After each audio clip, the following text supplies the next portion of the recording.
سب دیکھنے اور سننے والوں کی خدمت میں محبت بھرا سلام۔ جاوید اقبال چیمہ صاحب بڑی دیر بعد جناب آج انہوں نے ٹائم دیا اور سوالات کریں گے ان سے بڑے اہم۔ السلام علیکم چیمہ صاحب۔ جی وعلیکم السلام ورحمۃ اللہ وبرکاتہ جناب مبارک صاحب۔ ہاں جی چیمہ صاحب، کیا حال ہے؟ جی ٹھیک الحمدللہ۔ اچھا یہ بتائیے کہ پاکستان کے جو موجودہ حالات ہیں، اور آپ کو یہ بھی پتا ہے کہ ہمارے chief of army staff London میں آئے ہوئے تھے، واپس چلیں گے یا یہاں پہ ہے، تو یہاں پہ جو عزت دی گئی ہے وہ مناسب تھی ان کے لیے؟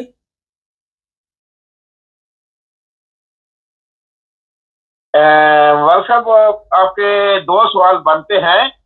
پہلا سوال یہ ہے کہ پاکستان کے کیا حالات ہیں جی، تو اس کا جواب تو یہ ہے کہ پاکستان اپنی تاریخ کی بدترین سطح پہ پہنچ چکا ہے۔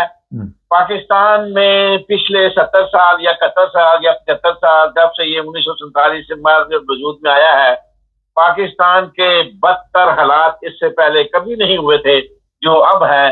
اب تو شاید یہاں تک کہہ سکتا ہوں کہ پہلے وینٹیلیٹر پہ لگا تھا، اب تو تہ خانے میں چلا گیا ہے، صدر خانے میں چلا گیا ہے۔ اناؤنسمنٹ باقی ہے کہ ڈیتھ ہو چکی ہے کہ نہیں ہے، وہ اس کا جو ہے نا ابھی انتظار کیا جا رہا ہے، چھپایا جا رہا ہے کہ اس کو دفن کرنا ہے یا پھر کوئی کسی مسیحا کا انتظار کرنا ہے۔ یہ ہے صورت پاکستان کی۔ تو جہاں تک دوسرے سوال کا تعلق ہے کہ وہ آئے تھے، ان کی کیا حوصلہ افزائی ہوئی ہے لندن میں اور کیا یہ ہونا چاہیے تھا، میرے خیال کے اندر تو یہ ہے کہ اس سے بھی بدتر ان کے ساتھ سلوک ہونا چاہیے تھا، کیونکہ ایک انسان کو میں نے نہیں، اللہ جل شانہ نے اس کو عزت دی، عزت کے رتبے پر پہنچایا اور اس مقام پہ پہنچایا، مگر اللہ جل شانہ کا قانون ہے کہ وہ کچھ دے کے بھی بندے کو آزماتا ہے اور کچھ چھین کے بھی بندے کو آزماتا ہے۔ دونوں حالتوں میں میرے اللہ کا امتحان ہوتا ہے، اور یہ شخص نہ اس قابل تھا اس کرسی پہ بیٹھنے کا، نہ اس اہل تھا، نہ اس کی کوالیفیکیشن تھی، نہ اس کی کوئی اندر کوئی میرٹ ہے، نہ اس کے اندر کوئی امیج ہے، نہ کوئی اور کچھ صلاحیتوں کا مالک ہے کہ جیسے ہم کہیں کہ وہ جی یہ ہے وہ ہے لٹم پٹم۔ بس اس شخص نے انتہائی جو ہے نا انتہائی احمقانہ طور پہ، یا سمجھ لیں کہ انا، بغض، حسد، کینہ، نفرت اندر جو بھی اسلام کے منافی باتیں ہیں وہ اس کے اندر موجود ہے، اور میں تو سمجھتا ہوں کہ اس شخص نے ملک کے ساتھ وہ بہت بڑی غداری کی ہے، اور میں اس کے بارے میں اور دوسرے انسانوں کے بارے میں ایک بڑے میرے دوست نے کیا خوب کہا تھا، اللہ نے تو بار بار کہا، انسانوں نے بھی انسانوں کو جلانے کی کوشش کی، مگر نہ ہم نے اللہ کی سنی، نہ اللہ کے نبی کی سنی، اور نہ انسانوں کی سنی۔ تو اس میرے دوست نے کیا کہا تھا، اتنا نہ اکڑ، نہ اتنے جذبات میں رہ، حد سے نہ گزر، دائرۂ اوقات میں رہ، ایک قطرہ ناپاک نسبت ہے تیری، اوقات یہی ہے تیری، اوقات میں رہ۔ بہت خوب۔ چیمہ صاحب یہ بتائیے کہ یہاں پہ باقاعدہ طور پر کچھ لوگ میدان میں آئے ہوئے ہیں کہ اس کے خلاف جنگی جرائم یا جو بھی آپ انسانی حقوق کے جرائم میں ملوث ہونے کا مقدمہ درج کیا جائے، تو اس طرح کے حالات نظر آ رہے ہیں آپ کو؟ ہاں جی، ایک میں مصدقہ اطلاع تو نہیں کہہ سکتا، بہرحال ایک اطلاع مل رہی ہے مانچسٹر کے اندر، لندن سے خبر آ رہی ہے کہ ایک FIR درج ہو چکی ہے اس کے خلاف۔ ابھی اس کی تصدیق ہونا باقی ہے، ابھی اور بھی کے پرچے ہوں گے دوسرے لوگوں کو بھی جنہوں نے 26 نومبر کو ڈائریکٹ گولیاں چلائیں۔ بہرحال ایک شخص نے، جو دنیا میں پہلا شخص ہے میرے خیال میں جس نے اس کو ایک خطاب دیا ہے، اس کو چلو قاتل کا ہم نے اور اس کو بہت سارے خطاب دیے، اس نے کہا ہے بچر آف اسلام آباد، اور وہ ہے زلمے خلیل امریکہ سے۔ اس نے اس کو بچر آف اسلام آباد کہا ہے